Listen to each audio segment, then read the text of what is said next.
여러분 혹시 기억력에 자신 있으십니까? 아마 여기 계신 분들 중에는 대부분이 한때에는 좀 우수한 기억력들을 좀 자랑하는 그런 분들이셨을 거예요. 기억력 하나만큼은 어느 누구에게 내세워도 누구와 시험을 해도 붙어도 절대 지지 않는 그런 분들이 많이 계실 겁니다. 근데 참 안타까운 것이 시간이 가면 갈수록 우리가 그 기억력이 조금씩 희미해지는 것을 경험하게 되죠. 저도 요즘에 마찬가지예요. 너무 기억력이 예전하고 좀 죄송합니다. 우리 권사님들, 장로님들 계시는데 이런 얘기 해가지고 근데 참 그런 것 같아요. 50이 가까워질수록 이게 차이가 확 느껴져요. 참네. 이제 어른들 앞에서 이런 얘기 하면 안 되는데 그래도 현신인데 어쩌겠습니까, 그죠? 좀 그래요. 분명히 분명히 한 몇 초 전에 생각했던 거를 가만히 있어 다시 되짚어 봐야 돼요. 한 번씩 그럴 때가 있어요. 그래서 제가 요즘에는 제 기억력을 믿지를 못해요. 그래가지고 막 적어요. 스케줄 같은 것도 막 적어놔요. 만약에 제가 실수로 안 적으면은요, 어떻게 하냐면, 분명히 목요일날 뭔 일이 있었는데 하고 가만히 생각해야 생각이 나요. 다행인 것은 생각하면 생각이 난다라는 게 다행인 것 같아요. 예. 어쨌든 기억력을 잘 믿지 못하니까 적어야 되는 거예요. 우리의 기억력, 시간이 가면 갈수록 흐릿해지고 믿지 못하는 그런 것 같습니다. 근데 우리의 기억력은 그렇지만 절대 변하지 않는, 잊지도 않는 그런 기억력을 가지고 계시는 분이 있죠. 처음부터 끝까지 영원히 그 기억력이 흐려지지 않는, 선명하게 항상 본인에게 그 기억이 있는 누구십니까? 하나님이시죠. 맞습니다. 하나님은 우리들처럼 건방증 때문에 그렇게 걱정하는 분이 아니에요. 하나님은 서가지고 내가 호길이한테 무슨 약속했더라 막 그렇게 고민하시는 분도 아니에요. 내가 오늘 저녁에 뭔가를 하려고 했는데 그렇게 걱정하시는 분도 아니에요. 하나님은 몇천 년 전에 약속하신 것도 선명하게 기억하시고 그대로 행하시는 분이 하나님이시죠. 성경에서는 하나님이 그런 분이다라는 그런 어떤 이야기들을 참 많이 우리에게 보여줘요. 예를 든다면 창세기 8장에 노아와 그와 함께 방주에 있던 모든 들짐승과 가축을 기억하사라고 이렇게 얘기했는데, 하나님이 기억력에 대해서 표현을 하는데요, 여기서 기억하사라고 이렇게 표현되어진 이 히브리어 단어가 가지고 있는 의미가 뭐냐면 색이다예요. 색이다. 여러분, 우리는 그냥 단순히 기억한다, 생각한다 정도로 생각하는데 받아들이는데, 하나님은 그게 아니라는 거예요. 하나님은 뭐 한다고요? 새긴다라는 거예요. 어디다 새긴 걸까요? 돌에다 새긴단 말이에요. 변하지 않도록, 절대 잊지 않도록 하나님은 하나님 자신에게 그 약속, 그 모든 했던 일, 하고자 하는 일, 그 모든 일들을, 기억들을 새긴다라는 그 말이죠. 하나님께서는 자신의 백성을 기억하시는데, 하나님은 우리를 기억하시는데 단순히 생각하시는 분이 아니라 하나님 자신에게 뭐 하셨다고요? 새겼다. 참 멋지지 않습니까? 하나님이 하나님 자신에게 김호길이라는 이름을 새기셨대요. 그래서 태초전에 작정하셨고, 그 태초전에 작정하신 것을 잊지 않으시고 때가 되었을 때에 본인에게 새겼던 그대로 저를 구원해 주셨고 하나님 백성 삼아 주셔서 제가 이 자리에 있는 줄 믿습니다. 하나님이 여러분들 한 분 한 분에게 그러셨다라는 거예요. 여러분들의 이름을 하나님에게 새기셨고, 그 새긴 그 이름을 구원하기 위해서 예수 그리스도를 보내셨고, 그 새긴 그대로 여러분들을 하나님 백성 삼기 위해서 때가 되어졌을 때 부르신 거예요. 할렐루야. 자, 옆에 있는 분에게 한번 이렇게 고백합시다. 하나님이 당신의 이름을 새기셨습니다. 시작. 할렐루야. 그러다 보니까 하나님께서 하신 약속, 그런 것들 하나님이 분명하게 기억하시고 응답하시는 분이죠. 예를 든다면 이스라엘 백성들이 애굽 땅에서 고된 노동을 하고 있을 때, 탄식하며 그렇게 부르짖을 때에 하나님께서는 출애굽기 2장 24절에 이렇게 말씀합니다. 그들의 고통의 소리를 들으시고 하나님이 아브라함과 이삭과 야곱에게 세운 그 언약을 뭐 하셨다고요? 기억하사. 하나님이 기억하사 25절에 보면 돌보셨다라고 그렇게 기억하는 거예요. 순간 이스라엘 백성들이 하나님 앞에 부르짖으니까 순간 내가 저들을 도와줘야 되겠다 싶어서 도와주는 것이 아니라 하나님이 도와주시는데, 돌봐주시는데 무엇을 기억하사? 아브라함과 이삭과 야곱에게 하셨던 그 약속. 여러분 알고 계시죠? 하나님이 이스라엘 백성들로 하여금 이 애굽 땅에서 종로로 갈 것이고, 그 애굽 땅에서 종로로 탔다가 가나안 땅에 들어갈 것이다라는 거 아브라함 때부터 말씀하셨어요. 이미 그렇게 예언하셨어요. 그걸 하나님 스스로가 기억하고 계시고 그렇게 반드시 약속의 땅으로 이끌겠다라고 하나님이 약속하신 것을 기억하고 계셔서 그 부르짖을 때의 그 약속을 기억하심으로 그들에게 응답하신 하나님, 그 하나님이 우리 하나님이신 줄 믿습니다. 하나님께서는 언제나 그렇게 기억하세요. 우리 자신 한 사람 한 사람을 기억하시고 또 우리에게 하신 그 약속 하나하나를 기억하셔서 반드시 이루시고 그 약속대로 우리에게 다가오시는 분이십니다. 오늘 말씀에도 보니까 그 하나님이 그러한 모습으로 기억하셨다라는 표현을 오늘 성경에서는 이야기를 해요. 자, 4절의 말씀 한번 읽어볼까요? 4절입니다. 시작. 고넬료가 주목하여 보고 두려워 이르되 주여 무슨 일이니까? 천사가 이르되 네 기도와 구제가 하나님 앞에 상달되어 기억하신 바가 되었으니. 아멘. 하나님 앞에 살았던, 하나님 앞에서 살아서 했던 그 모든 행동들, 누구의 행동요? 고넬료의 행동. 그 행동이 하나님 앞에 상달되어졌대요. 상달되어져서 하나님이 기억하셨대요. 야, 여러분 이거 대단하지 않습니까? 제가 앞에서 하나님이 기억하시면 어떻게 된다고 했어요? 잊으신다, 안 잊으신다? 안 잊으신다. 몇천 년이 지나도 안 잊으신다. 그렇게 하나님의 뇌리에 딱 박힐 정도로 어떻게 됐다고요? 기억됐대요. 누가요? 고넬료의 그 삶이 하나님 앞에 상달되어져서 하나님이 기억하신다. 이 그 상달되어져서 기억하신 바 되었다라는 이 말은요, 제사의 어떤 표현이에요. 하나님 앞에 이 삶이 올려져서 하나님이 그 삶을 받으시고 그 삶을 기억하신 거예요. 이거를 여러분 우리가 이제 성경을 좀 아니까 우리는 뭐라고 이야기합니까? 삶이 예배로서 하나님 앞에 올려졌다. 고넬료의 삶이 예배로서 하나님 앞에 올려진 거예요. 그리고 하나님이 그 삶을 기뻐하시고 뭐 하셨다고요? 기억하셨다라는 거죠. 여러분, 도대체 하나님이 기억하시는 삶은 뭘까요? 한번 딱 기억하시면 잊지도 않는 그 삶. 여러분, 하나님이 여러분들의 삶을 기억할 수 있기를 축복합니다. 근데 여기서 만약에 아멘을 잘 못하시면 오늘 조금 하나님 앞에서 죄송한 일들이 있는 분들이에요. 아, 하나님 이 모습까지는 좀 기억 안 했으면 좋겠는데 라고 싶은 분들이 있으신 분들은 하나님 나의 삶을 기억해 주세요 라고 말하는 게 조금 부끄러울 수도 있어요. 조금 어려울 수도 있어요. 근데 여러분, 하나님이 기억하시는 삶은 분명하게 있습니다. 물론 제가 앞에서 얘기했던 것처럼 우리가 하나님 앞에서 좀 부끄러운 삶, 그러한 삶은 하나님이 예수 그리스도의 의로 말미암아 기억도 아니하시지만 하나님이 분명하게 기억하시는 우리의 삶, 앞에서 얘기했던 것처럼 우리가 예배자로서 하나님 앞에 내 삶을 올려드리는 삶, 하나님이 그 삶은 분명히 뭐 하신다고요? 기억하신대요. 저와 여러분의 삶이 그렇게 하나님 앞에 기억되어졌으면 좋겠습니다. 자, 그러면 하나님이 기억하시는 삶이 뭘까요?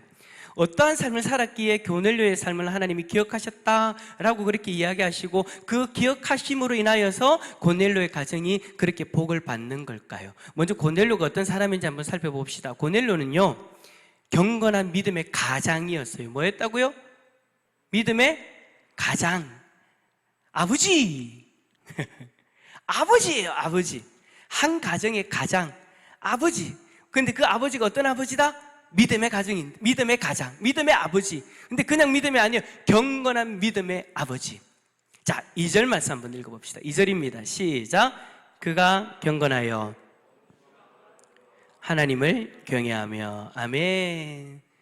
고넬료가 하나님 앞에 경건했대요.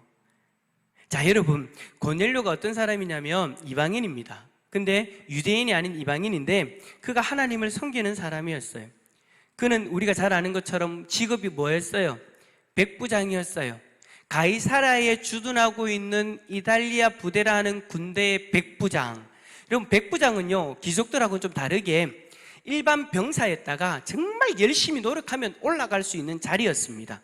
정말 열심히 노력해서 인정받아서 자신의 수하에 100명의 군사를 거느릴 수 있는 사람, 그 사람이 백부장, 그가 바로 고넬료였다라는 거예요. 정말 얼마나 열심히 일했을까, 얼마나 열심히 살았을까, 그게 느껴지죠. 그런데 그가 어떤 사람이냐, 그런 열심을 가진 사람, 최선을 다하는 사람이 하나님을 자신의 신으로 인정하는 사람이었다라는 거예요. 유대인이 아니었는데 어떤 계기로 그가 하나님을 믿었는지 모르지만 하나님 앞에 경건한 하나님의 백성이었어요. 로마 군대 장교가 유대교의 하나님을 자신의 신으로 섬긴다는 것은 이건 참 여러분 당시에 드문 일이었습니다. 왜냐하면 여러분, 우리가 로마서의 말씀을 새벽마다 살펴보고 있지 않습니까? 근데 그 로마서의 말씀에도 분명하게 있었잖아요. 주를 섬기는데 그 주, 로마인들에게 주는 로마의 황제예요. 신격화시켜서 자신들의 신으로, 자신의 주로서 섬기고 고백되어지는 이가 바로 로마의 황제여서 로마의 군사라고 하면 누구를 섬기는 사람이에요? 황제 신을 섬기는 사람이에요. 살아있는 그들의 황제를 신으로 신격화해서 섬기는 사람, 그런 사람이 로마의 군사란 말이에요. 근데 그런 사람이 로마의 황제를 신으로 주로 섬기는 것이 아니라 누구를 섬긴다고요? 하나님, 여호와 하나님을 자신의 신으로 섬긴다. 이게 정말 독특한 장면이죠. 뿐만 아니라 고넬료는요, 자신만 하나님을 섬기는 것으로 끝낸 것이 아니라 온 집안이 하나님을 섬기도록 하였습니다. 2절 말씀에 보면 온 집안과 더불어 하나님을 뭐 했다라고 합니까? 경외하였다. 그 앞에 그가 경건하여 라는 표현을 통해서 그 고넬료를 통해 그가 경건하여 그 가정이, 고넬료의 그 선한 영향력으로 인하여서 그 가정이 하나님을 경외하는 가정이 되어졌다라는 거예요. 고넬료라는 그 한 사람 때문에 온 가족이 하나님을 믿는 가정, 더 나아가서 결국에는 베드로를 통해서 예수 그리스도를 자신의 구주로 믿게 되어지는, 유대인들처럼 하나님만 섬기는 존재였는데 베드로를 모시고 와서 이제는 예수 그리스도를 나의 구원자로서 믿을 수 있는 온전한 그리스도인으로 하나님 백성으로 거듭나는 역사를 이 고넬료와 고넬료의 가정이 경험하게 되어졌다라는 거죠. 그렇다면 여러분, 고넬료가 우상을 섬기는 이 이방인의 풍토 속에서 믿음의 가장으로 권위를 가지고 온 집안과 더불어 하나님을 경외할 수 있도록 했던 그 리더십을 발휘할 수 있었던 이유가 뭐냐? 그것은 여러분, 고넬료가요, 말로만 신앙생활하는 사람이 아니었다라는 거예요. 말로만 아멘 아멘 하는 사람이 아니었다라는 거예요. 고넬료는 어떤 사람이냐? 아멘 했으면 행동으로 아멘 하는 사람이었습니다. 내가 하나님 말씀에 아멘 했으면 삶으로 그 아멘을 실천하는 사람이 고넬료였다라는 거예요. 오늘 말씀해 보니까 고넬료는 하나님을 경외하며 뭐 했다고요? 백성을 많이 구제하고 하나님께 항상 기도하였더라. 하나님을 경외하는 신앙을 가졌는데 말로만 하나님을 경외하는 것이 아니라, 겉으로만 예배 자리에 앉아서 하나님을 경외한다고 하는 것이 아니라, 하나님이 원하시는 삶을 살기 위해서 자신의 입을 단속하고 자신의 행동을 단속하고 자신의 삶을 다스려서 하나님이 기뻐하시는 모습대로 살아가는 삶. 한마디로 얘기하면 뭐예요? 신앙과 삶이 일치하는 삶. 그러한 삶을 살기 위해서 최선을 다한 사람이 고넬료였다라는 거예요. 그는 날마다 하나님 앞에 기도했습니다. 날마다 기도했습니다. 여러분, 참 이 고넬료의 이 모습을 보면서 저는 참 이걸 발견합니다. 말과 행동이 일치하는 신앙이 되려면 이 고넬료의 모습처럼 어떠한 삶을 살아야 된다? 기도하는 삶을 살아야 되는구나. 우리가 그럴 수 있잖아요. 예배 한번 잘 드리고 또 어떤 이는 말씀을 잘 읽고, 근데 기도를 하지 않아요. 기도도 그냥 간단하게 필요할 때만 하는 분들이 있어요. 여러분, 그러면 안 되죠. 내가 정말 하나님 앞에서 하나님 백성으로서 온전히 살아가길 원한다면, 내 삶이 정말 신앙과 삶으로 일치하는 삶으로 살아가기를 원한다면 우리는 하나님 앞에 기도하는 삶을 살아야 됩니다. 말씀 보고 또 하나님 말씀대로 살려고 노력하기 위해서 기도하는 삶을 살아야 되는 거예요. 왜 기도하는 삶이 신앙과 삶이 일치하는 데 가장 중요한 역할을 하느냐? 기도하는 삶이 뭡니까? 내가 하나님 앞에 서는 삶이잖아요. 하나님 앞에 내가 서서 하나님 앞에 나의 아릴 것들을 아리고 하나님의 뜻을 바라보는 시간이잖아요. 그러한 시간이 없이 내 삶과 신앙이 일치하는 삶을 살려고 했는데 안 되더라. 여러분, 그건요, 안 될 수밖에 없는 거예요. 기도가 없으면 빠지면 안 돼요. 기도하는 자리에서 나의 교만함을 회개할 수도 있고요, 기도하는 자리에서 우리의 연약함을 인정하고 하나님 앞에 도우심을 구할 수도 있는 거잖아요. 그래서 그 기도하는 자리가 우리로 하여금 신앙과 삶이 일치하는 자리로 이끌어 주는 거예요. 할렐루야. 저는 참 우리 여기에 기도하러 오신 우리 성도님들, 여러분들에게 희망이 보입니다. 할렐루야. 내가 기도하는 자리에서 하나님을 바라보기 위해서 여러분 이 자리에 나오셨잖아요. 이 모습, 이 고백, 이 마음이 뭐예요? 내 삶과 내 신앙이 일치하는 삶을 살고 싶다라는 그런 어떤 우리 간절한 마음들이 우리 가운데 있기 때문이잖아요. 제가 지난주에 얘기했던 것처럼 만약에 오늘 이 기도하는 것이 그냥 외식적인 기도라면 그런 역사는 일어나지 않을 거예요. 그러나 오늘 이 기도의 자리가 여러분에게 진실된 기도의 자리가 될 수 있기를 축복합니다. 그렇게 되어지면 지난주에 얘기했던 것처럼 우리 가운데 기쁨이 일어나게 되어지고요, 우리들의 삶이 신앙과 일치하는 놀라운 기적이 일어날 줄 믿습니다. 그렇게 살아가니까 이제 어떻게 되어지는 거예요? 존경을 받게 되는 거예요.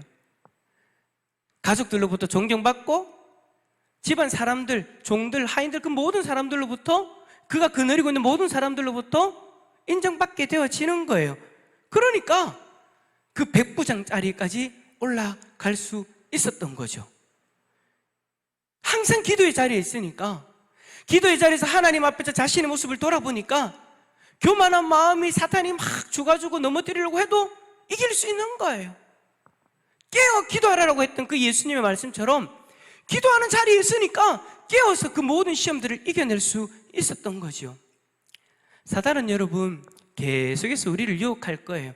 여러분, 고넬료 입장에서 유혹받을 게 얼마나 많았겠습니까? 저는요, 가만히 생각해 보니까 만약에 고넬료와 같은 삶을 살았고 고넬료와 같은 자리에 있다면 참 교만할 거리들이 참 많을 것 같아요. 왜요? 자수성가잖아요. 정말 아무것도 없는 상황에서 열심히 해가지고 인정받아가지고 그까지 갔잖아요. 그리고 사람들이 다 인정해 주잖아요. 그리고 신앙적으로도 외형적으로 드러낼 수 있는, 인정받을 수 있는 것들이 참 많잖아요. 그러면 어떻게 되겠어요? 교만의 마음이 숭숭숭 들어올 수 있죠. 에이, 내가 이 정도 이렇게 해가 내가 이렇게 이 정도까지 왔잖아. 그럼 내가 이 정도로 신앙생활 하잖아. 내가 이 정도로 내가 하나님 앞에 내가 경외하잖아. 하나님을 바라보잖아. 하면 사단이 계속해서 우리들의 마음에 교만한 마음을 느끼지 않겠어요? 야, 너 대단하다.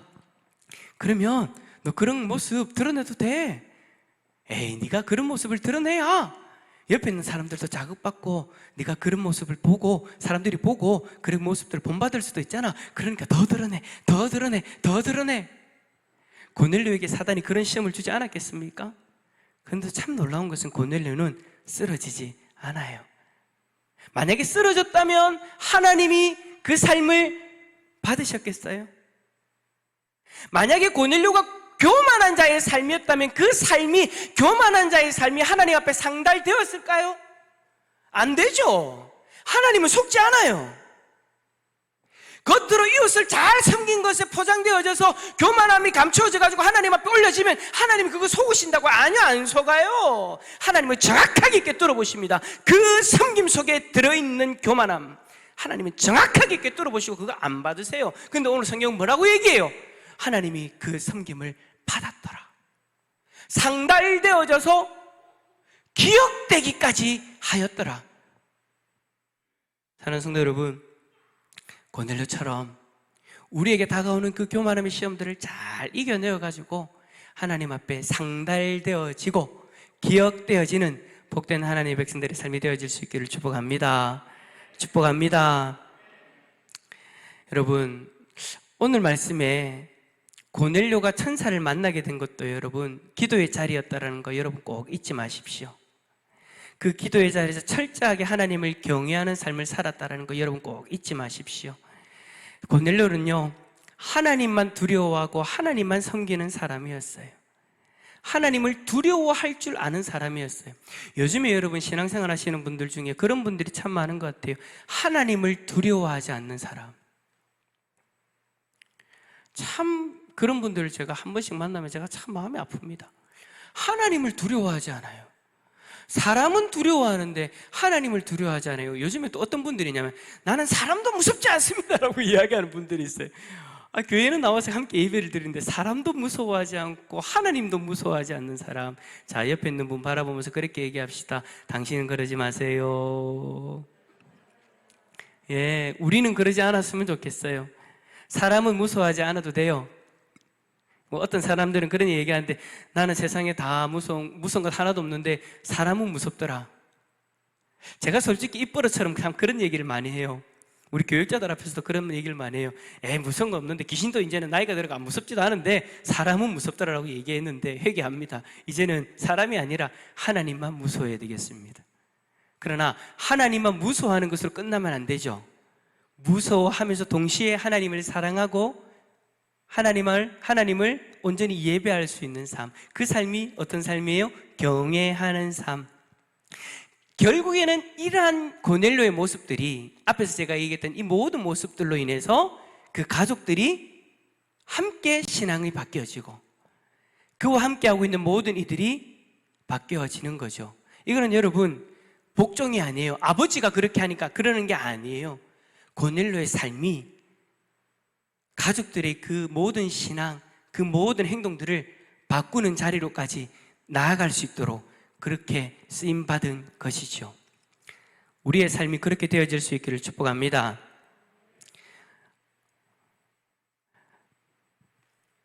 어떤 분들은 그렇게 이야기할 수 있어요. 가족들은 그럴 수 있지만 종들은 다르겠죠. 그들이 섬기고 있는 고넬료를 바라보면서 주인이 그러니까 어쩔 수 없이 그러겠죠. 아니요. 자, 22절 말씀 한번 읽어봅시다. 22절입니다. 시작.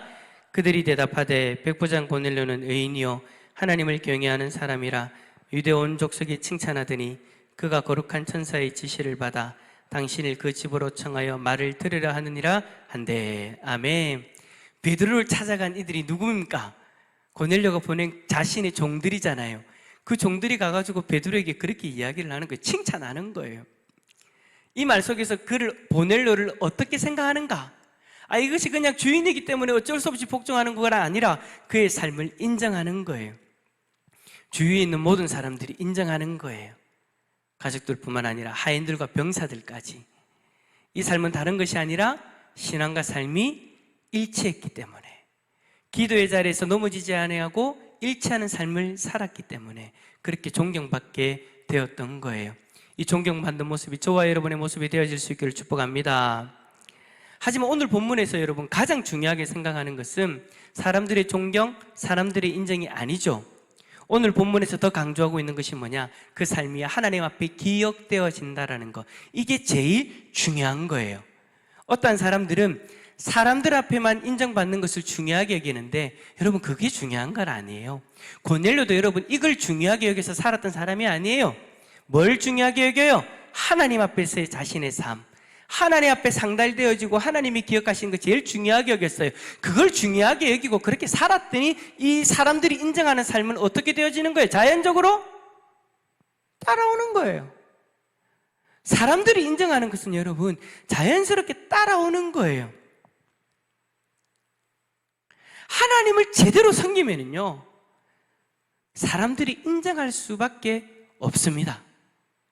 왜냐?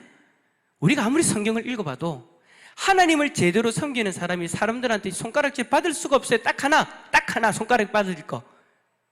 신앙이 다르다라는 거. 믿음 때문에 손가락질은 받을 수 있어요. 하지만 우리의 삶이 도덕적인 모습들이 절대 사람들로부터, 세상 사람들로부터 손가락질 받을 수가 없어요. 하나님을 제대로 섬긴다면. 내가 하나님을 제대로 섬기고 있는가를 궁금하십니까? 살펴보고 싶습니까? 그럼 여러분 한번 보세요. 내 주위에 있는 사람들이 나를 뭐라고 이야기하고 있는가? 나의 믿음 때문에 핍박하는 거면 여러분 그거는 당연한 거예요. 예수님도 그렇게 얘기하셨으니까. 그것 말고 나의 언행에 대해서, 회사에서 나의 언행으로 인해서 사람들이 나를 뭐라고 평가하는가? 여러분들이 정말 하나님 앞에서 하나님을 경외함으로, 하나님을 두려워함으로 하나님이 기뻐하시는 삶을 살기 위해 여러분 살아가신다면 주위에 있는 사람들이 인정할 수밖에 없을 거예요. 근데 나는 하나님을 제대로 섬기고 있다고 생각하고 있는데 주위의 사람들이 나를 향해 손가락질한다? 그럼 뭔가 내 신앙에 문제가 있는 거예요.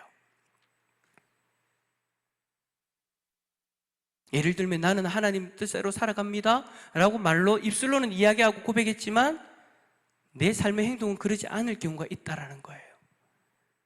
그걸 여러분 한번 점검해 보셨으면 좋겠습니다. 아멘을 아무도 안 하시네. 점검해 보셨으면 좋겠어요. 가족들에게 어떻게 평가받는가? 우리 남편분들 여기 좀 많이 계시잖아요. 아내에게 나는 과연 어떻게 평가받고 있는가? 아내는 나를 보고 뭐라고 얘기하는가? 아내분들이요, 남편은 여러분들을 뭐라고 이야기하는지를 한번 귀 기울여 보십시오. 그리고 자녀들은 나를 어떻게 평가하는가를 여러분 귀 기울여 보십시오. 그 모습이 여러분 결국에는 하나님 앞에 내가 어떻게 살아가고 있느냐가 드러나는 모습입니다. 제가 어저께인가 어제 이렇게 와이프한테 혼났습니다. 왜 혼났냐면 설교할 때 이렇게 얘기해 놓고 왜 자꾸 그렇게 하냐고 혼났습니다. 제 스스로를 점검했습니다. 내가 하나님 앞에 지금 제대로 살고 있지 않구나, 하나님을 제대로 섬기고 있지 않구나. 그것이 와이프에게 드러났고 와이프가 그것에 대해서 이야기하고 주고 있는 것을 보면서 제 모습을 보게 되었어요. 근데 참 처음에는 기분이 나쁘대요. 근데 그게 나중에는요 인정이 되어지는 거예요. 내가 이 모습이 결국에는 하나님 앞에서 내 모습인데 그 모습이 점검이 되어지더라고요. 자녀분들이요, 부모님에게 여러분들이 어떻게 평가받고 있는가? 근데 부모님들은 또 항상 좋게만 이야기해 주실 수도 있으니까 여러분 직장 동료들, 친구들이 여러분들이 어떻게 평가하고 있는가? 가장 가까이 있는 사람이 잘 알잖아요. 가장 가까이 있는 사람들이 나를 어떻게 평가하고 있는가? 그 평가가 결국에는 여러분 내가 하나님 앞에 어떻게 살아가고 있는가? 그 평가예요. 그 평가에 여러분 기분 나빠하지 마시고 다시 한 번 더 점검하시고, 그래서 하나님 앞에 기억되어지는 삶으로서, 하나님 앞에 상달되어지고 기억되어지는 삶으로서 하나님 앞에 귀한 은혜를 누리시는 우리 모든 성도님들 다 되어질 수 있기를 예수 그리스도 이름으로 축원합니다.